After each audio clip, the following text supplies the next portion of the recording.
here in the Alaska Garden. I'm with UAF Cooperative Extension Service and Tanana Chiefs Conference. I'm here in Homer, Alaska, checking out all the cool things farmers are doing here to extend the season, like high tunnels, hoop houses, low tunnels, and also the other cool tools they're using as small-scale farmers. I'm here at Oceanside Farms with Donna Faulkner, and she's going to show us all about her Paperpot transplanter today.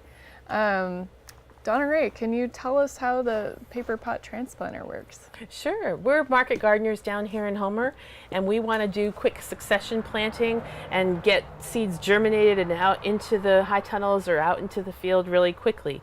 So one of the ways that I think it's going to be a good game changer for us beyond soil blocks is to use the Paperpot transplanter. We found this is new to us, so we're still learning, but you buy these Paperpot packs and they come in a big box. They're made in Japan, and you can get them at Johnny's or paperpot.co. Do they come in different sizes? They do come in different sizes. So we'll show you the different sizes as we go, but when you put these spreader bars in, you'll see it spreads it out into all these different little cells, and you can plant into each of those cells. So you take your spreader bar, and then you're going to put it onto a frame. Like this. Like that.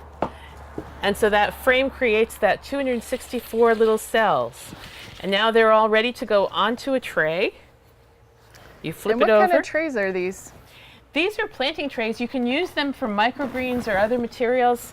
It's wonderful. They're super heavy duty. I think they'll last for our lifetime, unlike a lot of the other potting trays. So we really like those. And are they made by the same company that makes the paper pots? They are. And so those are also available with the people that sell paper pots. Okay. We really like those trays. They do have holes in the bottom, and you can use them for microgreens without the paper pots, in fact. So we'll want them for everything eventually. But now you've got your whole setup here. So all of those cells fit into there.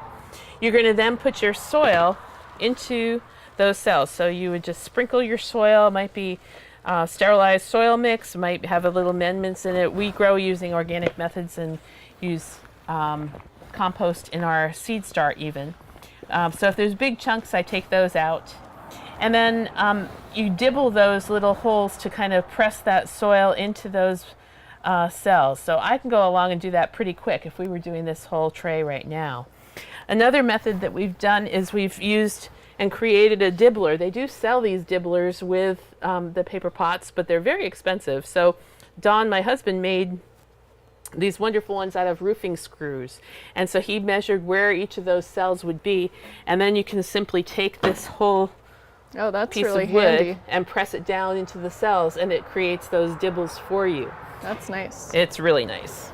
And then we take and we use our seeds, put our seeds down singly into each of those cells. To speed that process up, you can also get drop seeders. So vacuum seeders you may have seen or whatever in big commercial operations, but a drop seeder doesn't use any electricity. We made this one at home ourselves too. They do sell these, but they're expensive, and you can use different cells with different sizes here. So you may need different plates if you're seeding celery versus... And you just drilled all these holes by hand? We did. So these are just 2 sheets of Lexan, and we measured where each of those cells are, drilled holes into them. And so what we do... And then offset them slightly? Yep. What you'll see is that the first Lexan tray, we're going to have, the holes are going to be just offset from the piece of Lexan below. Mm-hmm. And then what we do is we would throw our seeds onto that seed tray and then let these all roll. We might even roll it. Right now with that frame on the bottom, it's not dropping in there, but we basically let those seeds all go into those holes as we go around. So I could roll the tray, or I could just roll my hand on the tray. And as the seeds go into those holes, we'll just do this for demonstration purposes. Then what we do is we take and we move that Lexan below. Once we know that we can see that there's a hole in, or a seed in each hole, we then move that upper tray that those seeds fall right into the cells below and drop in. So that's we call that handy. a drop seeder. Nice. Yes. Then the plants, we might put a little more soil and some water on there, and the plants will grow up inside of those little cells, and it'll look like this. Beautiful. then each of these cells will show you how they separate out into a whole paper chain out in the field and make planting and transplanting really easy. But these seeds can get a great start. They can be early and ready to put out in the garden and take off. That's great. Let's go check out and see how you do the transplanting. Let's do it. So welcome to our high tunnel, Heidi. Thanks. So what are we planting? We are planting some mixed kale. We love the Toscano kale and the red Russian kales and so forth. So this is a tray of mixed kales that we did. So these cells are planted 2 inches apart, so it'll be a really dense planting of kale. We can use harvest techniques and harvest as baby kale, which will be great. You could also use a different paper pot, and that other paper would be spacing them 4 inches apart, or another one that spaces them 6 inches apart, and then you might use that for your big standing kale. Okay.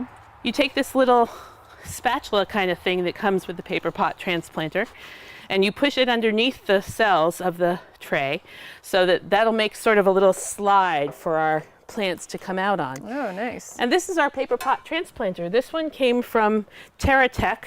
We got it from paperpots.co or from Johnny's. And this one's made in France. There's also another version that's made in Japan. There's a little bit of pros and cons to each of them. They're slightly different. Okay. But they both work essentially the same way. So you kind of put your tray on there with its spatula. Over this piece? Yes, and so this is going to make like a little sled you'll see in a second for the cells. So then you take off this little disposable paper piece.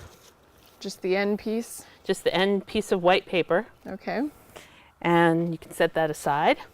And then what's going to happen is this whole paper tray is going to come out as a chain of cells. Look at that. So each of the little kales are planted in their cell. And you're going to stretch it out. And it's a little harder in a high tunnel than it is outside. If it was outside, we could start really at the end of the bed. Inside the high tunnel, this is a little bit of a long contraption, so we have to start it. And I usually don't have the very end. I kind of take my hand and make a little furrow at the very beginning. Okay. And then I take a landscaping pin like this. You could use other contraptions though. And I'll put it inside the cell with that first kale. You don't have to worry about them. They're going to be tough. Okay, so they can just flop over. That's right. So my landscaping pin will come over here to the end of my row, and I'll tuck that little kale into the bottom, and that's going to hold the Paperpot chain so that when we pull the Paperpot transplanter, it won't get messed up. And so these plants are tougher than you think, but they've already been started, so they're going to have a really great head start here in the high tunnel. Cool. What we're going to do then is we're going to need to adjust our depth possibly for how deep those furrows are going to be, and that's an adjustment on the side of this handle. You can adjust the handle to the height that is comfortable for you to use. Okay. And then you're going to see that when we pull this, it's going to also bury the trench in. So it's going to make a trench down here, and then over here there are some little paddles that you can adjust to be in or out and push more soil on. Or a little less. So it takes a little bit of trial and error probably for each crop. It really does.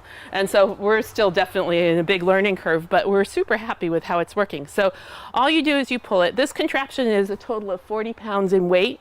So you can carry it around. It's not super comfortable to carry around, but you definitely can. One person. It takes to do all that planting. And then all I do is just pull it along. Wow, look at and that. You can see it's burying them in. I probably would adjust them to bury them a little bit deeper, make a little bit deeper trench. But the plants are pretty happy and going right in there, and I can just go along and pull the whole thing. Got a little bit scrunched up. I wasn't watching. I'm not sure what happened there, but. And then the paper just breaks down in the soil? The paper just breaks down in the soil. Great. I'm not sure if it constrains some of the plants like little turnips and things like that a little bit, and if it does, you can either cut those cells open as you're checking them, or you might want to just use it for greens. We may end up just using it mostly for greens and above ground things. Sure. But yeah, that's how the Paperpot transplanter works, and you can zip right along, and the more we get to use it, the faster we'll be able to be. Well, it looks like a real game changer, Donna Ray. Thanks for sharing. Thanks for coming to the farm.